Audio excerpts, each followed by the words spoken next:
Jared Kushner spent the last few days visiting the officials of the European Union. Today, it was suddenly announced that the International Monetary Fund and the World Bank plan to be present at the U.S.-led Peace to Prosperity Conference to take place June 25th through the 26th in Bahrain. The economic portion of Trump's deal of the century will be unveiled during this conference.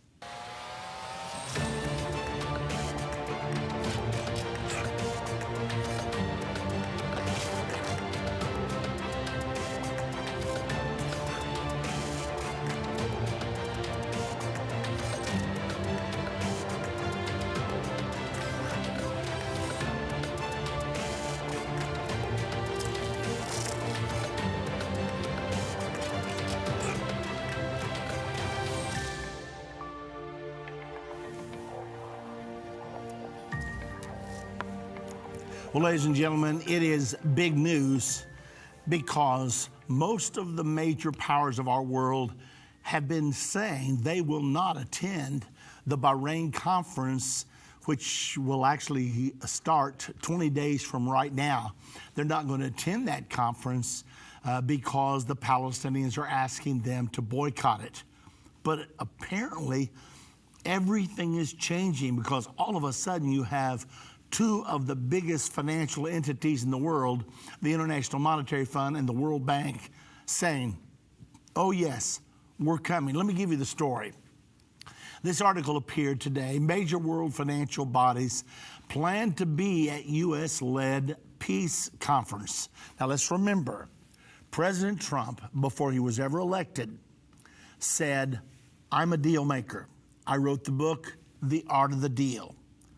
And I would love to do the deal that can't be done.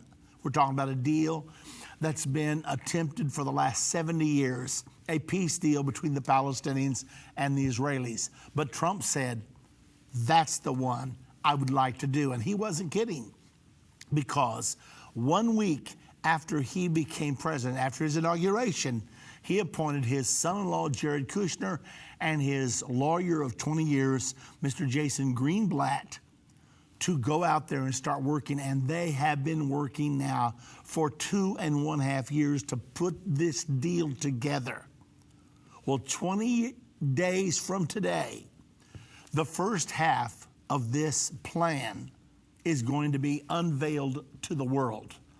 It'll be the economic portion of the plan. Already articles are appearing to say, don't just release the economic portion, because the political portion cannot be divorced from the economic portion.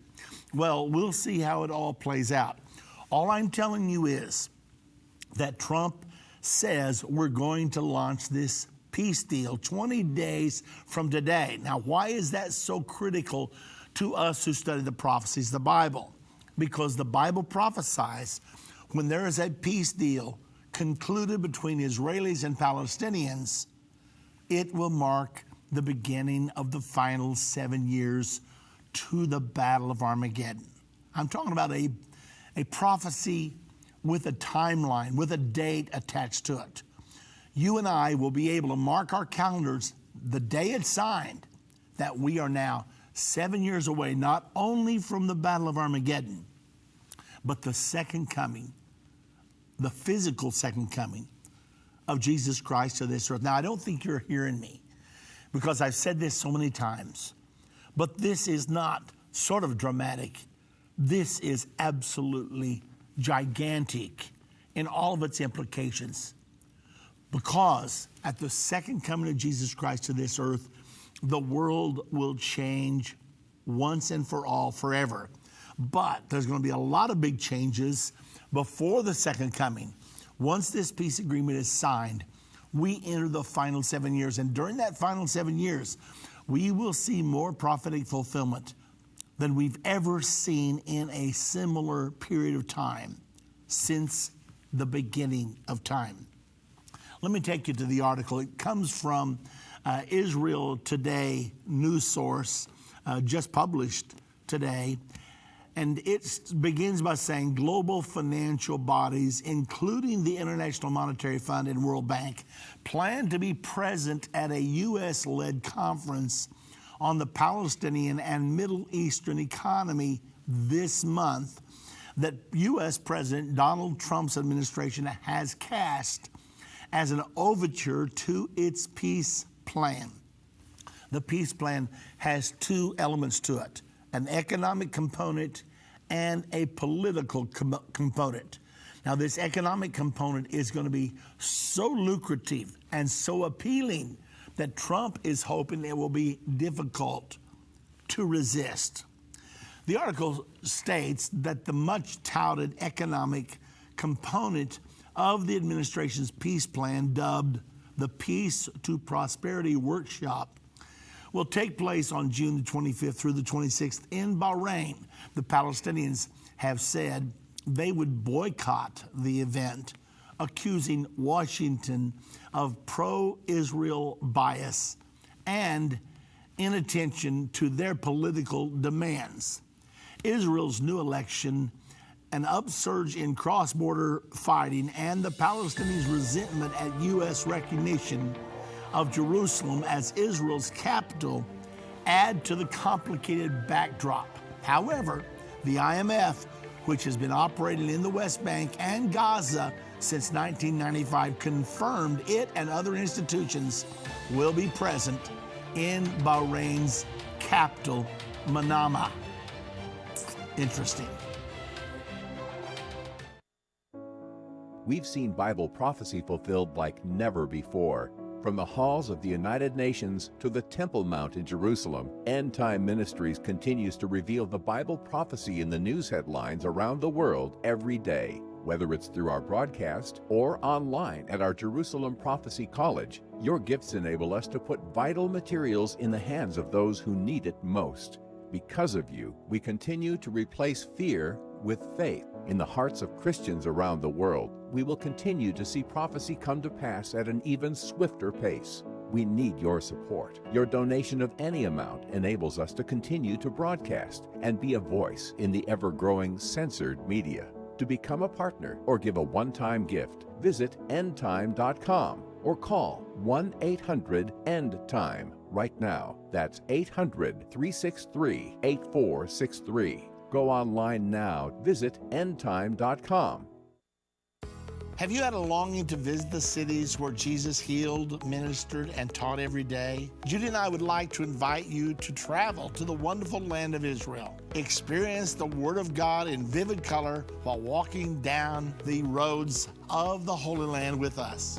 When you are ready to experience Israel, we recommend you travel with Endtime Ministries. You will not only experience historical and present-day Israel, you will also learn about the prophesied future to come. It's as if we traveled back in time to visit a different era and discovered ourselves in an ancient time. The tour is very well organized, the accommodations are first class, and the food is delicious. If you have ever had a desire to visit Israel, there is no better time than now. Anne from Colorado. To sign up to receive your Experience Israel 2019 packet, call Adrian or Jana at 1-800-ENDTIME or go to endtime.com. We can't wait to experience Israel with you.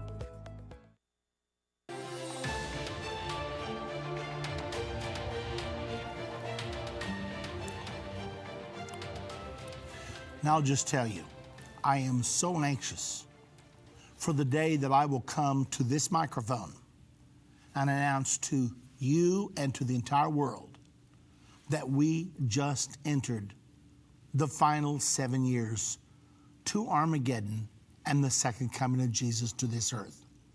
Now that time has not arrived yet.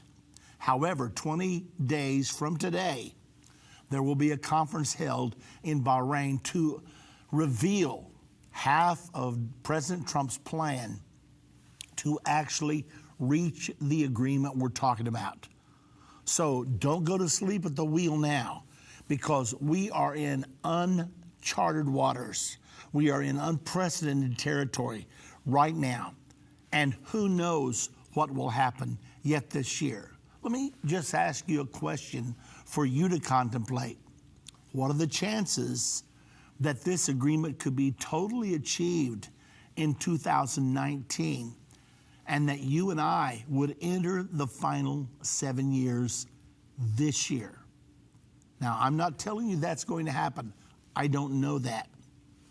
All I can tell you is that 20 days from today, a meeting will be held in Bahrain. By the way, that's an Arab country, a Muslim country, and yet visiting there will be Israelis, people from Saudi Arabia, from Egypt, from the United Arab Emirates, and now then we're getting this news that they're coming from all over the world. I'm not talking about insignificant players here.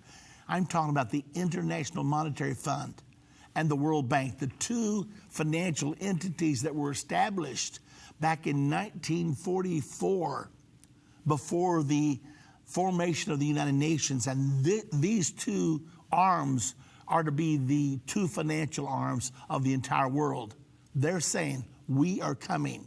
Now, if they come, there's a pretty good chance many other major players are going to decide to fall into line. Now, the IMF has been invited to the meeting and has now accepted and expects to attend, along with other international financial institutions, a representative has informed us. The European Bank for Reconstruction and Development confirmed it would have someone representing it at the meeting. Now, there's another article that's weighing into this whole Middle East peace possibility. This article states that a secret pay raise by Palestinian cabinet angers the Palestinian public. Now, that's interesting. In 2017, the Palestinian Authority secretly gave itself a series of lavish payouts and perks, highlighted by a 67% salary hike. Not a bad salary hike, by the way. The payments and perks were kept quiet for the past 2 years, but news of the cabinet decision leaked this week in a series of documents posted anonymously to social media. Now, pause right there. So, leaked this week after 2 years, I wonder who did the leaking. Could it be that enemies of Mr. Mahmoud Abbas, who has so resisted this peace plan that most of the Arab countries in the area are urging the Palestinians to accept, and yet Mahmoud Abbas said, I don't even want to see it. I haven't read it. I don't want to read it. I'm rejecting it. Now, all of a sudden, something that he has done that is going to be very injurious to his reputation, it suddenly is anonymously leaked to the international, to the social media. This comes from Israel Today just yesterday. The Palestinian labor market in the West Bank was limping along in 2017 with unemployment stubbornly high and economic growth slowing. But that didn't stop the Palestinian Authority cabinet from secretly giving itself a series of lavish payouts and perks, highlighted by a 67% salary hike. The payments and the perks were kept quiet for the past 2 years, but news of the cabinet decision leaked this week in a series of documents posted anonymously to social media. The revelations have rocked the West Bank, where the cash-strapped government has been forced to slash the salaries of its employees because of a financial crisis. Coming during the Islamic holy month of Ramadan, a time of high expenses for struggling families, the report renewed outrage among Palestinians who have long seen their leadership as out of touch and rife with corruption. Now, pause a moment. Why could this be important?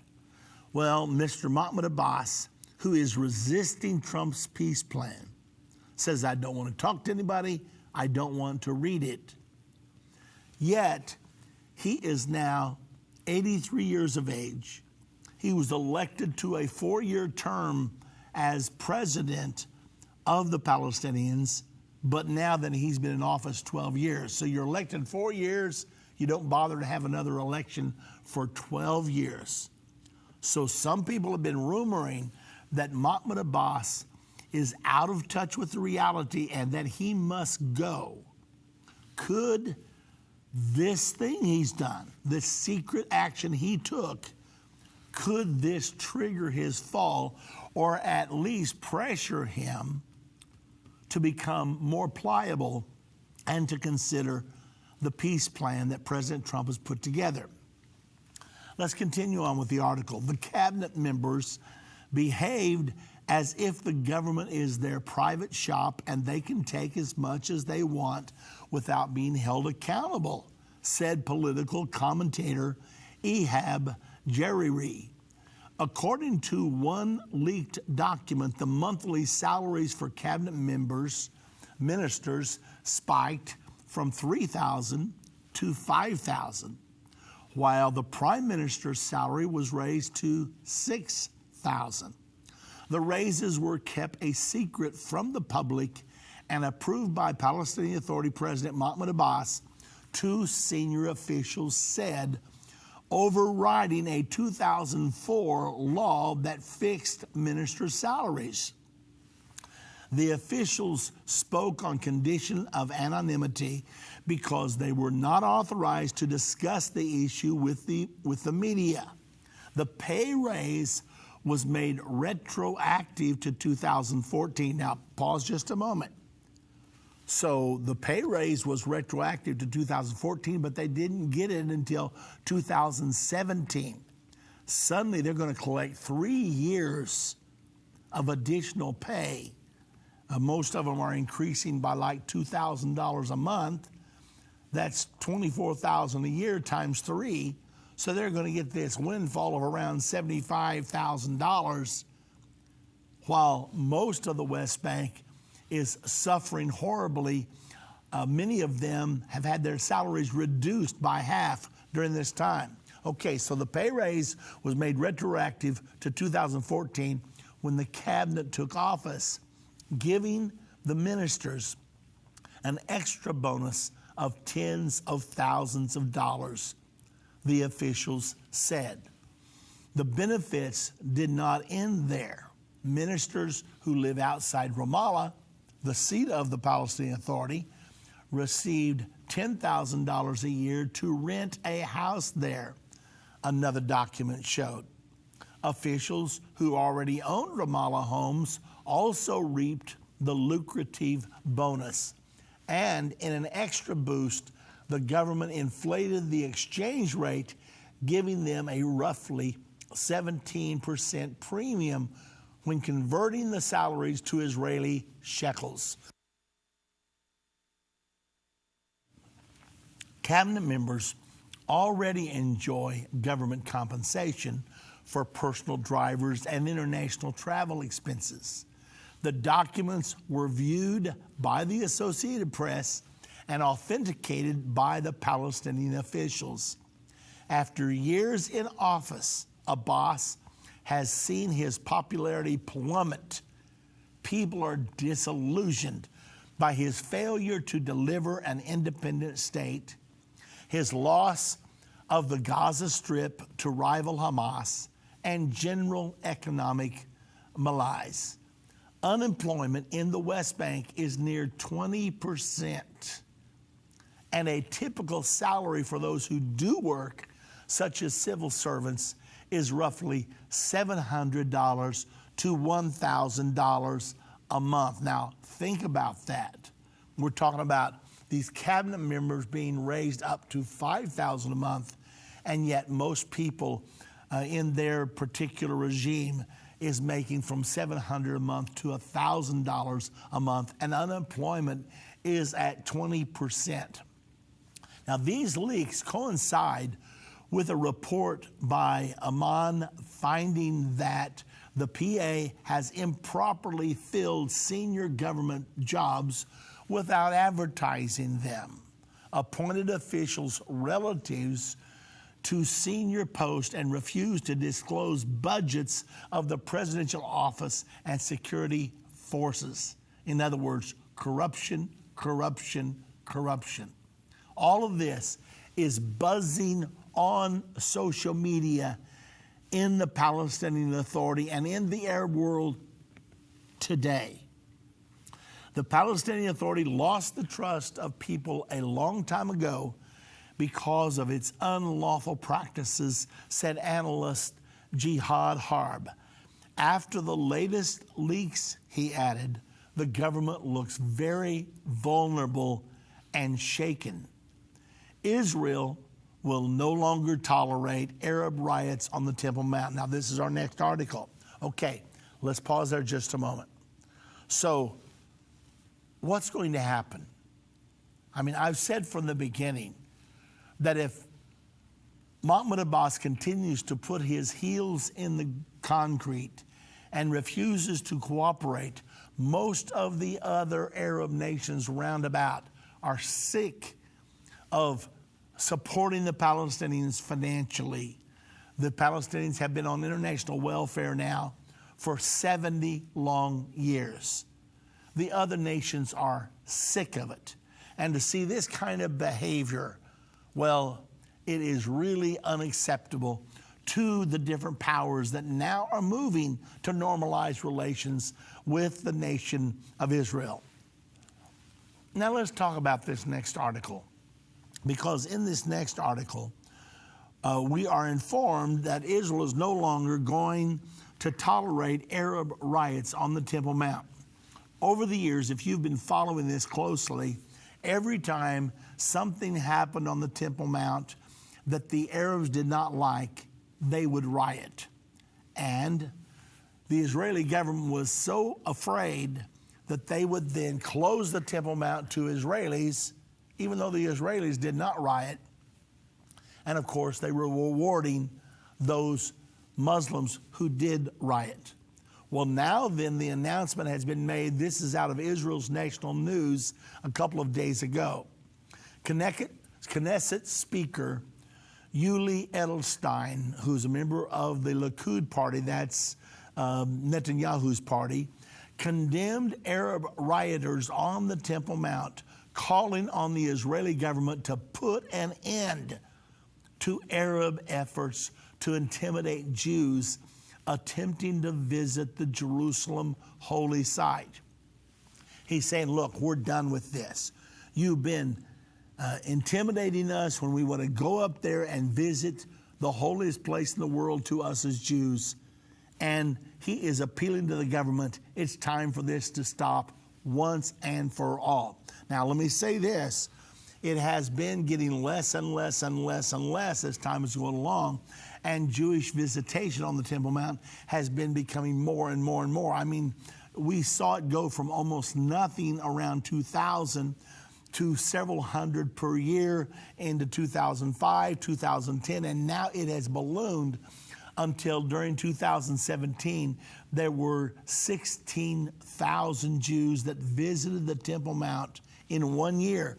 And then 2018, the first 6 months, 18,000 Jews in the first 6 months. So there is a tremendous escalation right now, and that's making the Muslim very, very nervous, because they know that the Jews want to build their temple on the Temple Mount. Consequently, that's probably one of the things that triggered these riots on Sunday. Let's go on with the article. This generation will no longer tolerate a situation in which on the Temple Mount, especially the Temple Mount, Muslim rioters can do what they please, and Jews who simply want to visit are threatened. Edelstein said at a Knesset meeting marking Jerusalem Day. Now, Jerusalem Day was also the end of the month of Ramadan. So the Muslims said, you can't come here. This is the end of our month of Ramadan. But the Jews said, wait a minute. This is one of our very holiest days because Jerusalem was reunited on this day 51 years ago. Actually, 52 years ago. And therefore, we want to come and we want to be on our Temple Mount where God said he would place his name. So this was on Jerusalem Day, the anniversary of the unification of the capital of Jerusalem. This is an illogical, immoral, undemocratic, and un-Jewish situation. This situation must change. On Sunday, the 52nd anniversary of the unification of Jerusalem, under Israeli control, hundreds of Arab rioters clashed with Israeli police, hurling rocks, shoes, and chairs at Israeli security personnel on the Temple Mount. Riot police used crowd dispersal measures to break up the riots, including tear gas. Earlier on Sunday, the Temple Mount headquarters reported that Sunday morning, Jerusalem Day, a record after 1,160 Jews ascended the Temple Mount. Did you hear it? 1,160 Jews in one day on Jerusalem Day visited the Temple Mount. The article goes on to say, today we made history, a day when terror will not defeat Israeli sovereignty. Today we can say with certainty the Temple Mount is run only according to the determination of the authorities of the state of Israel. The Temple Mount is in our hands, the authorities said in a statement. Wow. Now that's what's going on in Israel today. Remember, the Bible prophesies a temple is soon to be built on the Temple Mount. These events are merely precursors of the prophecies soon to be fulfilled. If you'd like to contact us here at Endtime Ministries, give us a call. The number to call, 1-800-ENDTIME. Why not become a partner today? Why not subscribe to Endtime Magazine?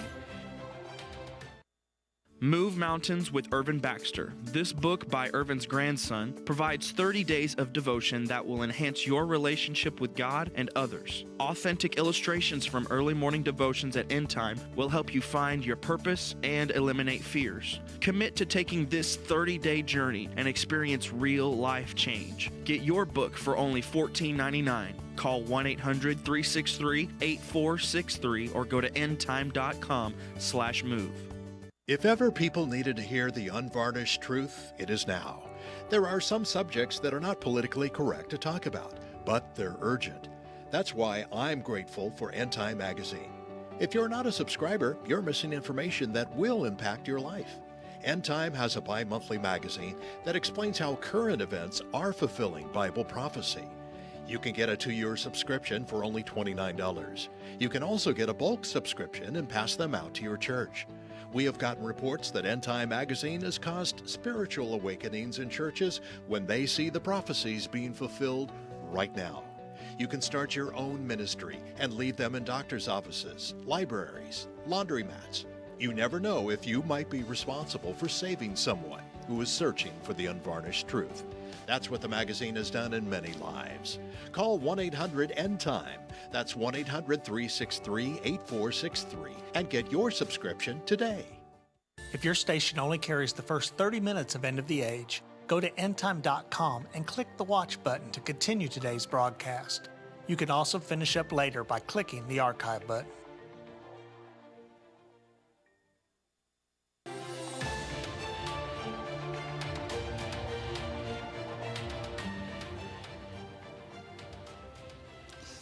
So here we have the Israelis announcing the Temple Mount is in our hands. The Israel police had initially announced that the Temple Mount would be closed to Jews on Jerusalem Day, citing security reasons, but later reversed the decision, opening the holy site to Jewish visitors. While the Temple Mount is under Israeli sovereign control since 1967, it is administered by the Jordanian-based Waqf, an Islamic trust which strictly limits non-Muslim visitation on the Mount and bans prayer by non-Muslims. No Christians can pray there, no Jews can pray there. Now, a little bit later on in the program, we're going to start taking your calls, but I want to draw one more thing to your attention before we go there. This article appeared just yesterday. China encourages social credit incentives. China's top economic planner has issued guidelines over introducing incentives to reward role models in the evolving social credit system. The new guidelines by National Development and Reform Commission have specified the standards by which to evaluate if a person should be considered a role model in regards to credit worthiness. Now let's pause just a moment. This system that we're reading to you about right now is very similar to what the Bible says the mark of the beast will look like, because this system tracks everything. There are millions and millions of cameras all over China, and they are tracking their citizens everywhere. And whatever they do, if they jaywalk or if they sit in a handicapped seat on a train when they're not handicapped, it automatically deducts this from their credit score. And they suddenly will find themselves having difficulty in dealings with the government, in buying airline tickets, in getting a hold of passports and things of that nature. Matter of fact, we're going to enumerate some of those things. Here's some of them. They include 15 preferential policies to be enjoyed by those who make the role model list. Outstanding individuals in the system can freely acquire personal credit reports in a number of times in a year and freely search information in the National Credit Information online platform according to the regulation. They will also enjoy fast-tracked services when applying for administrative approval, qualification reviews, credit cards, or personal loans, patents or copyright registration, and quick refunds from financial institutions or platform companies. Now you can see how broad this is. If the person conducts themselves exactly like the state wants them to in China, they're going to be positively rewarded. But if they violate these guidelines, then they're going to be penalized. Now, the scripture talks about the mark of the beast in Revelation chapter 13, and it even reaches the point that if people do not live in favor with the state, they will be penalized even to the point of being unable to buy or sell. This certainly is a huge leap down that road. Let's go on. The guideline also states role models will gain priority in having access to public elderly care services and applying for civil service positions. Cities are also encouraged to introduce coordinated incentives to those outstanding individuals in Hukou household registration permit, education, housing, employment, Medicare, and administrative approval offered by local government. China started to build a social credit system in 2014, so this has been going for 5 years. And an open national credit information online platform is already in place where reliable people and enterprises are honored, while poor credit performers like defaulting debtors and taxpayers are blacklisted. And you can imagine what they do with people that belong to underground churches and things of that nature. The system is supported with punishment measures like restrictions on enjoying certain services. Well, the story goes on and on and on. But I'll tell you what we're going to do. We're going to go ahead. Well, no, wait a minute. I got one more article I want to share with you. This article comes from Australia. Australian government pays Al Gore $320,000 to conduct a 3-day climate training. And at the same time, can you believe it, a rare snowfall hits?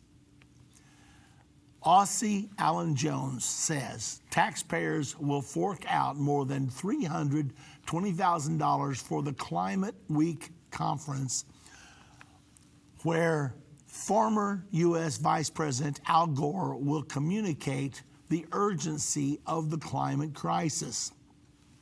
It is not believable, says Alan Jones, that the Queensland government can be so awash with money as to bring this hypocrite, now I'm quoting from him, these are not my words, this hypocrite, Al Gore, to Australia for a conference.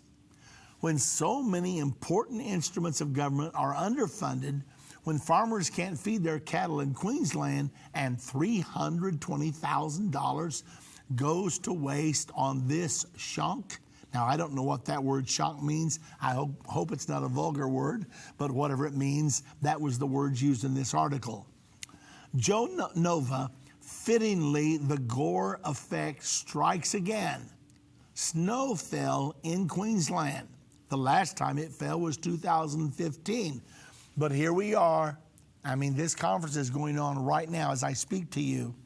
Here we are, 4 years later, they haven't had a snowfall since, and suddenly here they are in June, and the bottom drops out of the temperature, and it's snowing, while Al Gore comes there to trumpet global warming.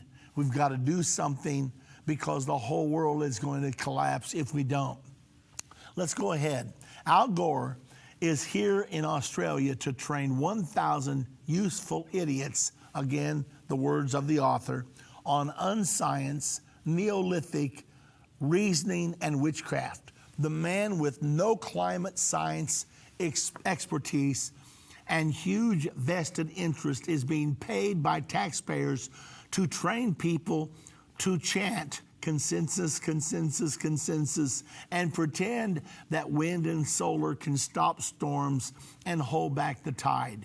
These obedient fools help to destroy any conversation about science by reciting anti-science bumper stickers like, "The science is settled, gravity is real." Okay, let's pause there just a moment. As you know, global warming is taking a huge role in our elections here in America, especially on the Democratic side. I mean, they are pounding away saying that we've got 12 years to rectify our course or the world is going to end up being rendered uninhabitable. And they say it over and over again. Many of you may even believe it. If you do, I want to ask you, why do you believe it? Do you have one piece of evidence that global warming is true?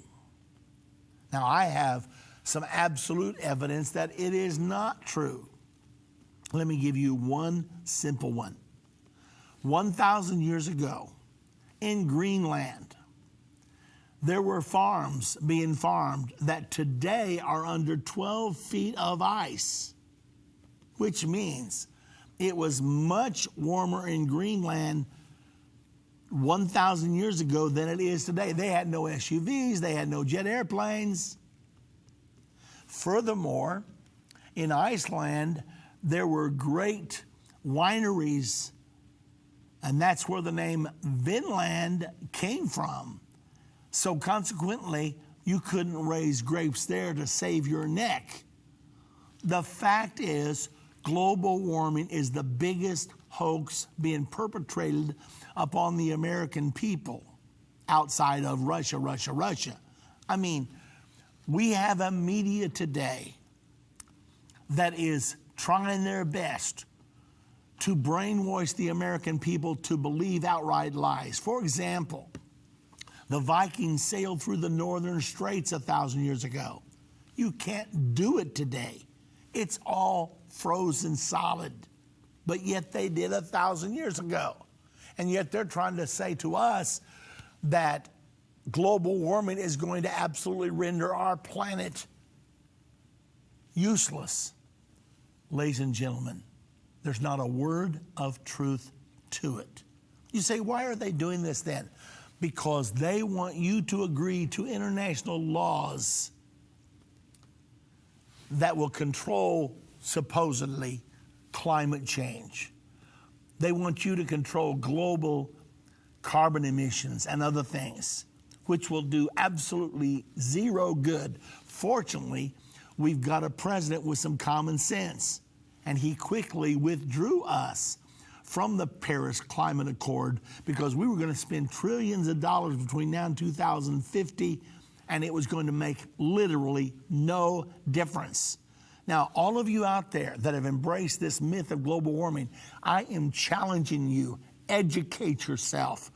Quit taking this propaganda from all of these young politicians that are out there. I mean, I saw a video of a teacher that was training her grade school children to go around and tell people, we've got to change everything. The world is going to end in 12 years. It's the most ludicrous thing I've ever heard. I mean, Al Gore said something like this many years ago. By 2018, we were going to be under 32 feet of water. Well, none of that happened. None of it's true. It's all propaganda. Now, I know that the politicians can't say this because they have so brainwashed the American people, but I'm not running for anything. I can say it. It is a hoax. Global warming is a hoax. It's propaganda. It's all designed to get us to consent to international law that will control what kind of car you drive, what kind of house you live in, and everything else about your life. And they're going to make sure these laws are international because air doesn't stop the border, water doesn't stop the border. All these laws are international. Now, before you reject what I'm telling you today, educate yourself. Don't buy into the fake news. Don't buy into the propaganda. And that's all it is. I mean, I looked up articles back in 1975 that were warning us about a coming ice age in Time magazine. Now they're warning us about global warming. They can't make up their minds because they don't have a clue. So don't fall for the propaganda. All right. Let me give you a little bit more of this. Well, sounds like I'm up against a break. Nevertheless, I just wanted you to know that Al Gore is being paid $320,000 to put on a 3-day conference. Not bad pay for a 3-day conference. No wonder he's pushing this global warming myth. Stay with us. Now, we will take your calls in the next segment. Many Christians admit end-time Bible prophecy is very complex and difficult to understand, and for some, a little bit scary. But what if you could understand Bible prophecy? What if you could know what will happen and how the United States will play a key role during end-time events? When you call today and get Understanding the End Time DVD curriculum, you can have peace about what is to come while understanding the prophetic events that appear in our headlines every day. When you call or go online to endtime.com and order, you'll learn the answer to the biggest prophecy question of all. Will the rapture take place, and when will it happen? This 14-part DVD series is the definitive end-time prophecy Bible study available. And for this limited time, you can get it for just $149. Don't miss this special offer. Understanding the End Time. Call now. 1-800-363-8463. That's 1-800-END-TIME. Or go to endtime.com today.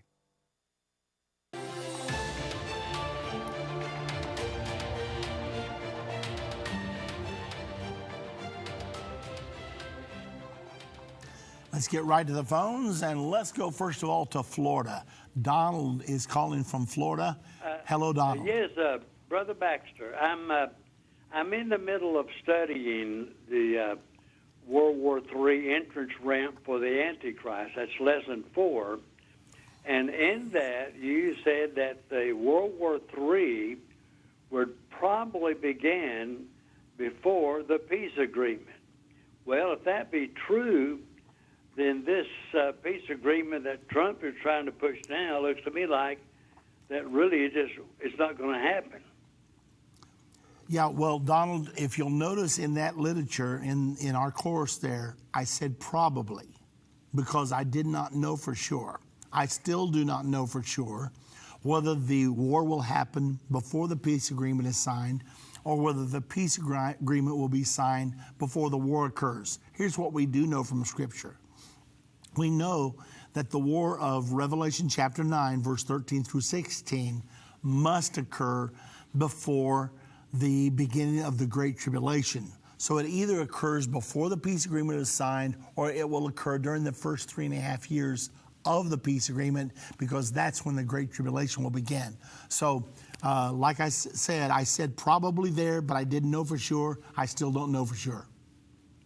Oh, okay, thank you. Well, I was I've always thought that it could be that, I don't know if it was a possibility that the second coming of Jesus Christ could actually end World War III, because the Bible speaks about Israel being surrounded by the armies and they're about to destroy Israel.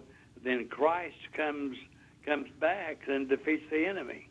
Well, that particular passage you're referring to now is the Battle of Armageddon, which will happen at the end of the Great Tribulation. That's when the armies will surround Jerusalem at that particular time. So that will not happen as a result of World War III. That's going to happen as a result of the Battle of Armageddon. Okay. Well, thank you so much. Okay. Thank you, Donald. Appreciate the phone call. Very important question. A lot of people have that on their minds right now. Let's go now to Jim calling from Florida. Hello, Jim. Praise the Lord, Irvin. How you doing, sir? I'm doing very good. What's on your mind today? You know, they find 90-foot plum trees on the Arctic Circle with fruit on them. What's that even doing there? I mean, they don't even understand anything about the Earth. You're talking about the global warming stuff. And you say you got to get educated. You got to be careful with that today. I watch a lot of BBC stuff and things of history, and they always throw in millions of years ago. It's just unbelievable. So we need to understand that our education needs to be is things that are biblical, of that nature, and we got to be careful what sources that we use to be able to learn about these things. It's pretty obvious. Like, I love what you said about Greenland, because that is true. That happened. It's unbelievable the way they're doing that. That's what I wanted to say. Well, thank you very much, Jim. You know, a few years ago, I read an article that they found this jawbone from a cow, and they estimated it was 50,000 years old, according to carbon dating. But then they found proof that it was only 50 years old. Well, that's a lot of difference. So a lot of these things you read in science and in different places, remember, they put people to death, 500 years ago, because they believed the earth was round. Now then, we know the earth is round, so consequently, but back in those days, you had to believe the earth was flat, or the Roman Catholic Church would charge you with heresy, and the penalty was death. So it is really critical, really important, like Jim said, that we allow the Bible to be our final source of wisdom upon this earth. Okay, let's go now to right here in Texas. Tom is calling. Hello, Tom. Hello, Brother Baxter. How are you doing today? Hey, I'm doing fine. Thank you very much. My question is, will the Middle East peace agreement be signed in 2 years? Because I saw on the Jerusalem Post that they are delaying the Middle East peace agreement, the two-state solution, after the presidential elections in 2020. Well, that's a little bit of speculation there. Now, the Israeli elections are September the 17th, and I'm pretty sure they will not release the political part of Trump's peace plan. The economic part is going to be released 20 days from today on the 25th of June. But they probably will delay the political part, and there's not even a guarantee on this. Trump has made no promises, because if this economic portion of Trump's plan is well received, he may be tempted just to throw the other part of the plan out there and then let whoever wins in Israel win, whoever will align themselves with his peace plan. That may be the key to winning the next election in Israel. We have no guarantee that Netanyahu is going to be the next prime minister of Israel. That's really, really up in the air right now. But Netanyahu apparently pretty much agrees with Trump's peace plan. And yes, he has read it. So it's going to be interesting to see what happens. But to say they're going to hold everything off until after our elections in 2020, I sincerely doubt that that's going to happen, because that's going to be a long time. I mean, Trump's been talking about this since the day he was elected, and to string it out, I just think it would totally lose credibility if he waits until after his elections. I expect it to be released pretty quickly now. Okay, then. Thank you very much. Okay, you're welcome, Tom. And again, that's my opinion, but as one who follows this on a daily basis. Let's now go to Gary calling from right here in Texas. Hello, Gary. Hi, Brother Irvin. Thanks for taking my call. You're welcome. My question is, when do the events described in Zechariah 14 take place? Those events start with the Battle of Armageddon. In Zechariah 14:2, God said, I will gather all nations against Jerusalem to battle. So that's the Battle of Armageddon. This is at the end of the 7-year period and at the end of the 3.5 years of Great Tribulation. That's when the world community will come down against Jerusalem to force Israel to share Jerusalem with the Palestinians.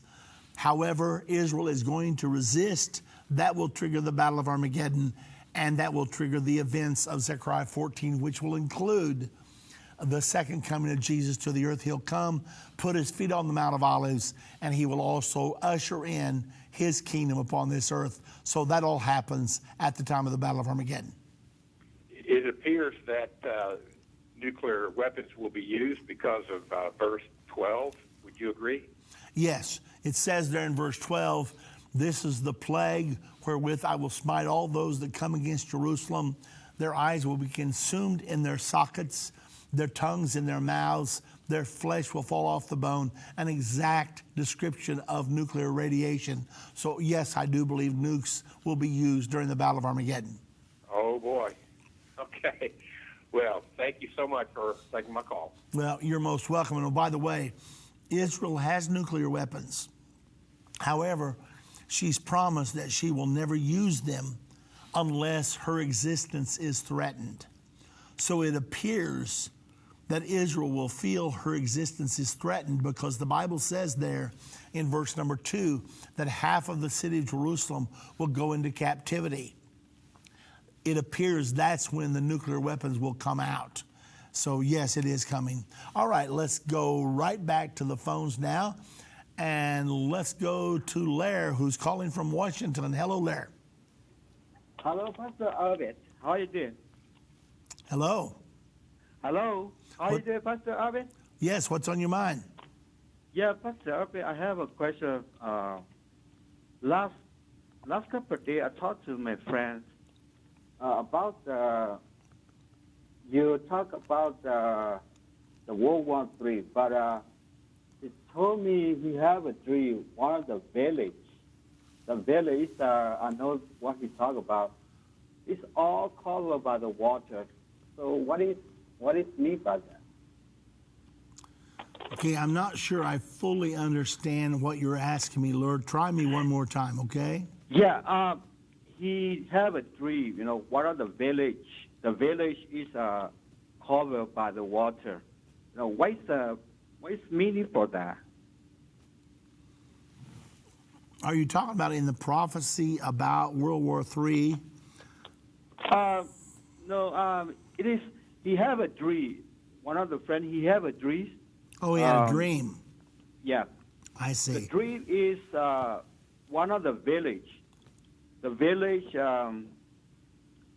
cover all the village is covered by the water. You know, the water.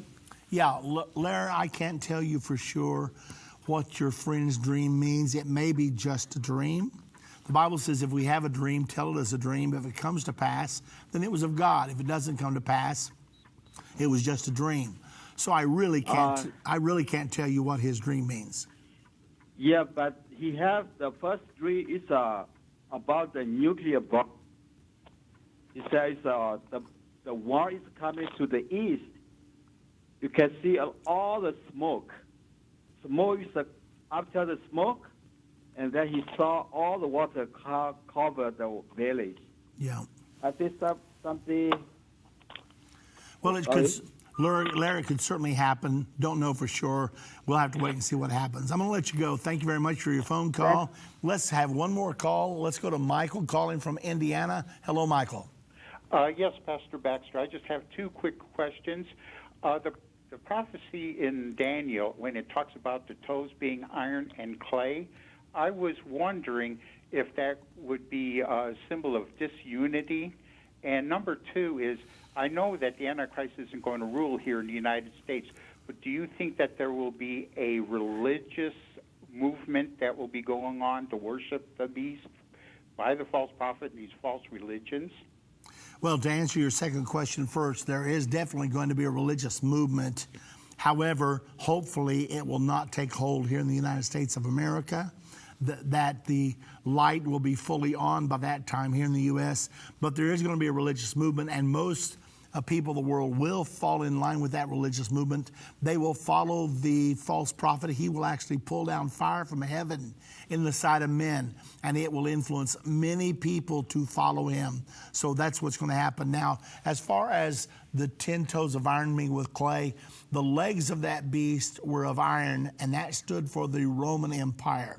The feet of iron mingled with clay stands for the Holy Roman Empire. Those are two different things. The Holy Roman Empire was made up of church and state, and that's when Pope Leo III put the crown on the head of Charlemagne, saying, now crown you emperor of the Holy Roman Empire. So the iron represents the political part, and the clay represents the religious part. And yes, they don't cleave to one another, because always before it's done, the Holy Roman Empire's ruled for 1,000 years. They always end up arguing over which of them is the ultimate authority. Is the Pope the ultimate authority, or is the political power the ultimate authority? So that's the reason the Bible depicts them as iron mingled with clay. I'm totally out of time, Michael, so I've got to let you go. Hope that helps. Thank you so much. Okay, you're most welcome. And to all of you out there, thank you for tuning in today. What exciting times we're living in. I know you're going to be watching carefully the events over the next few weeks, because they are definitely prophecy impacting. And I want to say once again, if you're not yet enrolled in the Jerusalem Prophecy College, don't wait another day. Simply go to JerusalemProphecyCollege.com.